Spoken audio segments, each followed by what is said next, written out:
For the first time, the Justice Department is seeking to force a major city into a school desegregation remedy involving both the city and its suburbs. We are going to continue along at this point with our same plan that we have been working on. That's that inner city metropolitan magnet plan. So when it comes to discussing racial issues, I've actually found it hard to try to connect the past with the present in a way that actually really connects with people. And I think I might have found a good way to do that by using my personal life and the city I grew up, Houston, Texas. So I found this video actually a little while back on YouTube.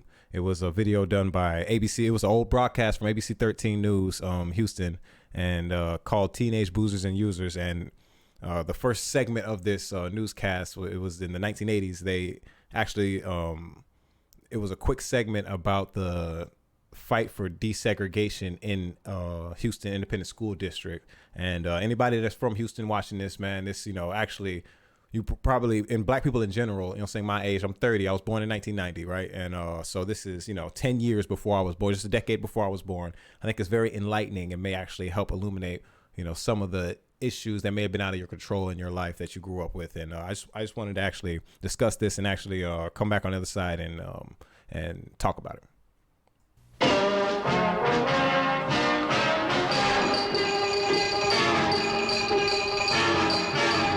From 13 Eyewitness News, this is the Late Report.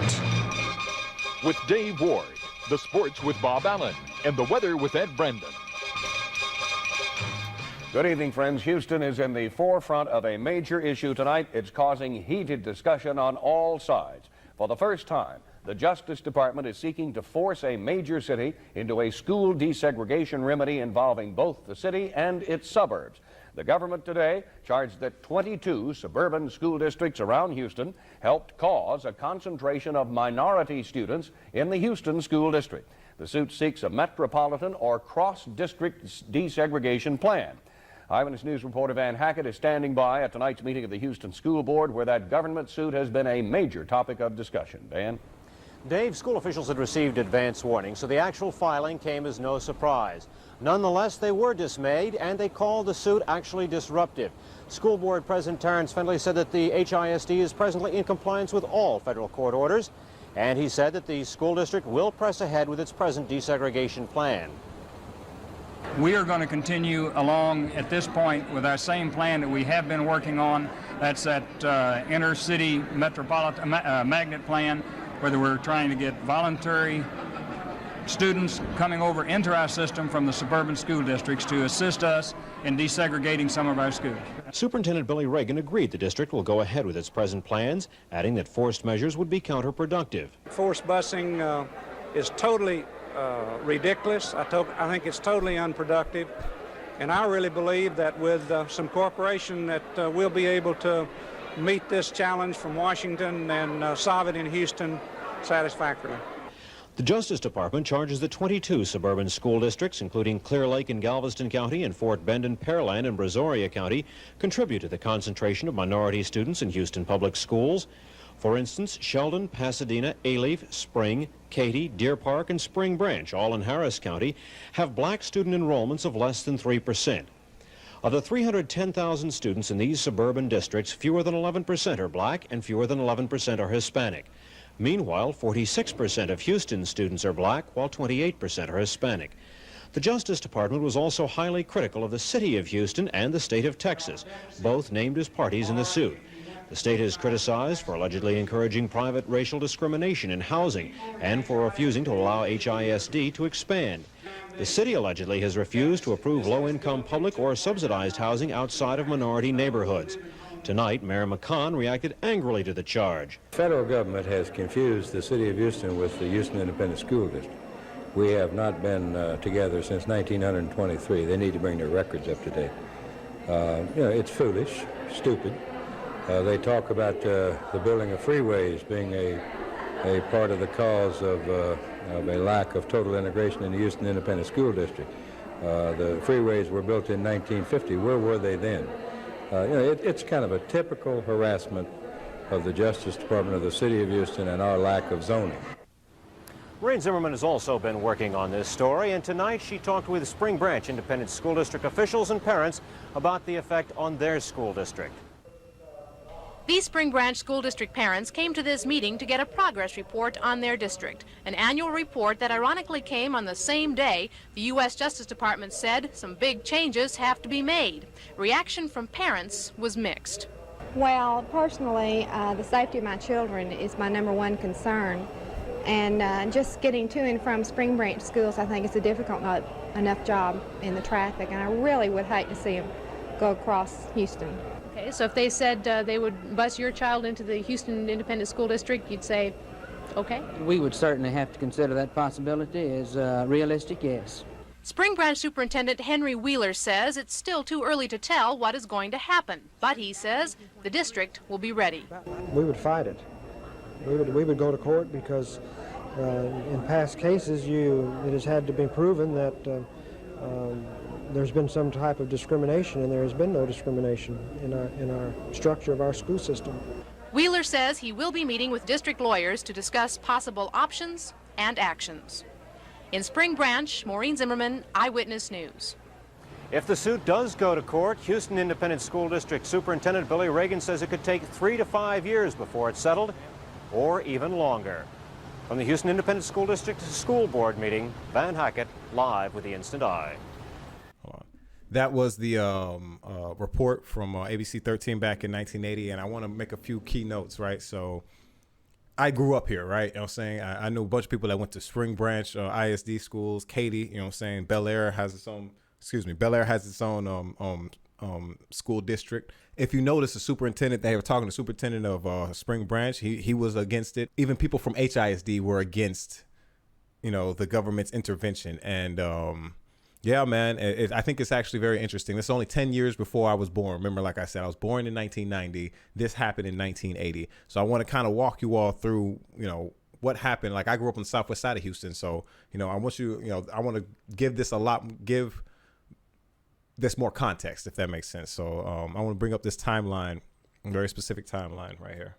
So this here is a timeline of the desegregation of Houston Independent School District, right? So in January of 1924, voters create the Houston Independent School District. Until that time, Houston schools were a division of the city government. You remember in the video, boy said, we haven't been a part of, HISD hasn't been a part of the city since 1920s. And that's what he's talking about right here, right? So we're going to go through this, and this is just the, saying the Board of Education. This is the original, founding, part of the founding document, right? So we don't get too much more movement until June 5th of 1950, where Herman here filed suit to attend UT Law School, and Governor Price Daniel fights by establishing the Texas State University for Negroes, which becomes TSU. So if you didn't know, of course, saying TSU was made, literally in response to black people trying to get, some law degrees at UT, and white folks like, nah, you can go over here though. We'll create you a whole nother school. Just don't come over here, right? So let's just keep going, right? This is infamous, right? May 17th, 1954, we have Brown versus Board of Education. Supreme Court declares state laws establishing separate public schools for black and white students to be unconstitutional. HISD's first response is to try and refurbish buildings and mobilize to provide, quote, equal facilities. Black Houstonians begin to fight for desegregation. So, this is where the fight in Houston specifically starts, right? This is in the 1950s. So we have 1956, 18 black children attempt to enroll in an all-white school and are denied. That December, 3 families sue HISD with the support of the NCAA. The district will go on to fight this court case for more than 20 years. So this case started in the 1950s, mid-50s, and it went on till, saying like it said more than 20 years. So, went on to possibly the 80s, maybe the late 70s, right? They fought, HISD fought the, fought this decision. So, kind of gives you this is to give you idea of mindset of what the community, HISD, the Houston community, broader community feels about segregation and desegregation, right? That's what I'm trying to build here, right? So let's keep going. So we have, 1955, Supreme Court tells Southern states to desegregate with, quote, all deliberate speed, even though the NCAA was pushing for a actual timetable. They were just, of course, the government was like, y'all, do it and do it quickly. They're like, but exactly when though, so there's that. We have in 1958, the first African-American, it was a black woman elected to HISD school board. Shortly after her election, a cross was set ablaze in her yard and someone shot out her car windshield with the air rifle. So this parallels some stuff that goes on today, and I'm going to show you what I mean with this next one. So even though we elected, we have black people in positions of power, right? Positions of power.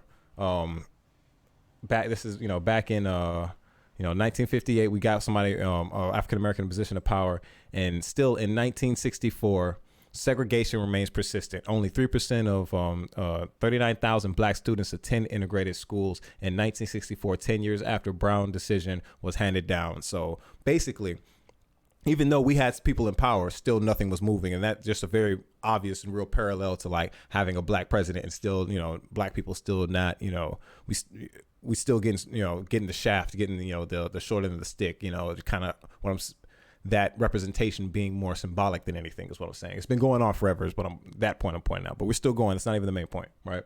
So this is where it gets really interesting to me. So in the 70s, 1972, white parents try to create Westheimer ISD. Now, anybody from Houston, this made my jaw drop when I saw this, right? So it became apparent that segregation was inevitable, and I think they meant desegregation. When it became apparent that desegregation was inevitable, that eventually, that we were gonna end segregation, I think is what they meant. This might be a typo on the person's behalf, right?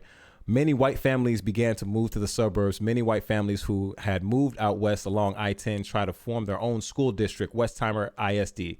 HISD and NCAA and federal government joined together to fight the creation of a new school district, which would have been 88% white for 7 years. The creation of this district is litigated, but is eventually struck down by both a federal court and the United States Supreme Court. So this is kind of the point I want to kind of sit on for a second, and I want to stay here for a second. So, long story short, what this means, I grew up on the southwest side of Houston, like I said. Westheimer is, the west, of Houston. Just kind of giving an idea of Houston, right? I ran up and down those streets, man. That's literally where I grew up, and I did not know, of course, as a kid, that they did not want me in their neighborhood. You see from the video, saying the places I grew up. Like I went to, when I went to school, I went to high school in Stratford, which is off of Dairy Ashford Memorial, very close to Spring Branch, very much in their neighborhood. I had no choice in that. I'm living with my parents. My mom didn't know about these. I'm sure if she had learned about these things about Westheimer trying to create their own independent school district just a decade before, 2 decades, 20 years before I was born over there, born. Like, I'm sure she would have, thought twice about moving in that area. And I think that's something that a lot of, that gets lost in conversation a lot of times when discussing, switch the camera. I think that's something that gets lost a lot of times when discussing racial issues, is that, how the past, still lingers and can affect you, right? So, using my life, learning these facts and using my life, I'm gonna go through the timeline, right? So now, as you can see, in the 80s, on video, you see the people, you see the majority of the school districts, everybody against integration of black and white families. Now, enter me 10 years later, these people still staying in these neighborhoods, still living in these areas, right? I am born and move out there, right? And I'm living over there in a community that they don't want me. So when I look back, it's a lot more, it gives me more context to see like, oh man, now I see, why I used to always get the police called on me when, I went to go swim at my homeboy's apartment's pool. I see why I used to always get stopped walking down the street. You know what I mean? I see they didn't want me in that area. I didn't have that context growing up, right? And if I had, things would have been a lot different. And another key point and factor I want to kind of point out to people is it's a lot of it does have to do with code switching, right? So for another example is when I was a little younger, I stayed on the south side of town. and I've talked about this on the podcast. You can make sure you check out the channel Marty and the Breaux if you want more, if you want to hear more about that story. But so I discussed how I lived on the south side of Houston, which is, MLK sunny South Park, sunny side area, right? And growing up there in middle school, I was going to an all black school at this time. Now this school is a lot less. It's not as good a school, if that makes sense. It doesn't, it's a lot more dilapidated. There's, I remember it being not as nice as some of the other schools I had been to in the past, right? But this is the key note, right? I had never had so much growth as a person, as in my character, as when I went to that school, meaning that all of the natural kind of nerd shit I'm into now, like, video games, I was in the band, like all that's happened and started in a black school, right? I was coming out of my shell there, right? I joined the band, and in band, the Mr. and Mrs. Scott, shout out, I don't know, what they doing now, but they were the dopest ever, they really helped me to, come out my shell. Like they would allow us to actually, growing up, like there was, back then we had neighborhood, rappers that were, like Big Mo came out with at the time the song called Purple Stuff that came out. And, we could play that song in band if, they told us, hey, learn the sheet music, come to us with the sheet music, you play it for us. And if you're good enough, we'll let you, you can play it at the football games. And that was something, we went to the side and did. We worked on that. I wasn't in the streets. I was band geek, playing video games in the black community, right? Where there was drugs and all this. Now, flip side of that, right? And I moved from over there to the white neighborhood, because this is, before I moved over to, this is the middle school. I went to high school over there at Stratford. When I joined the band in that white neighborhood, there was two ways you can hold drumsticks. I'm getting in the weeds, I know, but just follow me, please, right? So you can hold, in the black school, you hold your drumsticks in a traditional style, which is kind of more, lets you be a little more stylish with, with marching and things like that. Long story short, the marching patterns were a lot different in the white school than the black school. So, for example, I could play black people music at the games in this black school. That code, since my culture was frowned upon in this white community, right? They didn't want me there in the first place. None of the stuff that, related to me was allowed, right? I couldn't, in school, you can't sag, which, that's another conversation I want to have, but, black, the things that black people do are frowned upon a lot more, like your hair, you can't, the way you dress, the music you like to listen to, all of that is not allowed in their spaces, right? Now I'm in their space, not being allowed to be me. And I dropped out of the band because there was nothing, like, I didn't like any of the music they were playing. It was all whack, they had to march all straight, and none of it was, it wasn't for me, right? There, and there was no attempt to actually bring my culture in and try to actually reach out, on my end. There was none of that, right? So what happened with me, I actually started running the streets in the white people neighborhood, not in the black people's neighborhood, not where I was in the hood. When I was in the hood, I was a super nerd, right? Pretty much in middle school, that's where a lot of this kind of curiosity, all this kind of grew from, right? When I didn't start running the streets and thugging until I was in the white neighborhood, because there was nothing for me to really do in all these spaces. I couldn't, people didn't want to hire me for. I remember applying for jobs in high school and never getting a call back from anybody, ever. Not a goddamn place ever called me back in Houston, understanding now that, okay, these are the type of things that happen that soon, that close to me. It gives my life a lot more context. I can step back and be like, oh, and that's the kind of context that if we don't gather now, it leads to the types of trauma that I have in my life, and the types of, and being, and somebody being, pushed towards the streets. People wonder why, like, man, we lived in a good neighborhood. I don't know why, in our community, we know, like, there's a lot of young black men that's like, man, his mom's a lawyer, lives in a good neighborhood. Why is he out here in the streets? And it's like, he's not, none of this is speaking to him. His whole culture, his community, things he wants to know about, like, it's over there, and it's being shunned, and suppressed, and he's driven down into that, into that lifestyle, you know what I mean? And that's something we have to all look at and, recognize, and, and I just want to kind of bring awareness, and I don't know, hopefully I did a good job of, doing that, fingers crossed, right? But I just kind of wanted to, kind of try and connect those separate pieces and some of the things that aren't really discussed when it comes to racial issues, and how, the past can affect the present, can affect the future, and how, being informed and, understanding certain aspects are important. And also, like, the whole idea of, saying communities and differences in culture, and that being okay. It's okay that there are some white communities and there's some black communities, I think that's the problem is us and our community. We don't own our communities, right? We are just renting in our communities. We're just, our communities are still their communities. You get what I'm saying? And that's what we have to, that is the problem. In my opinion, that's more so the problem than the actual, they have all the power, we have none, right?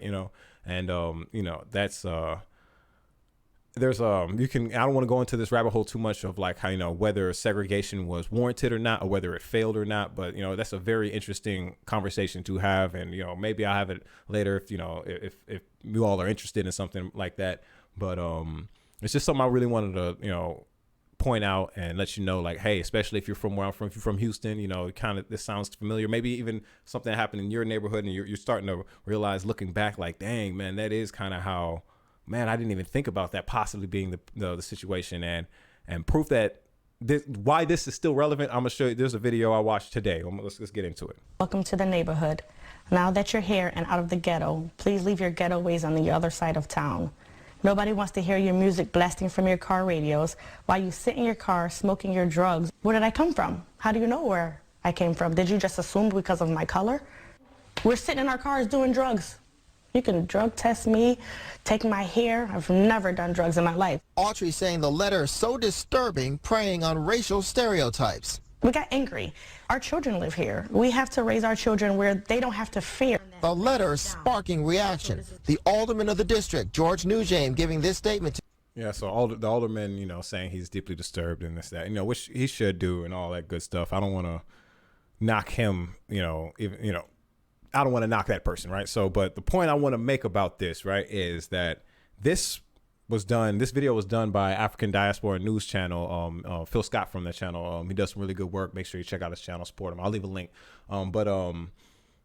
This was done. He posted this video today. Today he did this. So this happened this week sometime, right? And it's like, there are still pockets and communities that still don't want you there. And it's, if you don't understand the history, you don't understand, if you don't take it serious, if you're walking around talking about, you can do anything you want, you can be anything you want to be, to, telling your kids that, it's not necessarily true without caveats, right? You know what I'm saying? Like, like, I couldn't be anything I wanted to be living while, growing up in Houston. I couldn't do anything I wanted to do. Like I said, I can barely swim to this day, because I couldn't really go swimming. I still have anxiety about going to the pool to this day. And it wasn't until I linked these kind of things to that incident, to those incidents of me always getting guaranteed if I went to the pool when I was younger, I was getting the police called on me. And shout out if you know what I'm talking about, right? You know what I'm saying? And, I linked that to those experiences. I can't become an Olympic world swimmer now because, like, it's just not, it's not about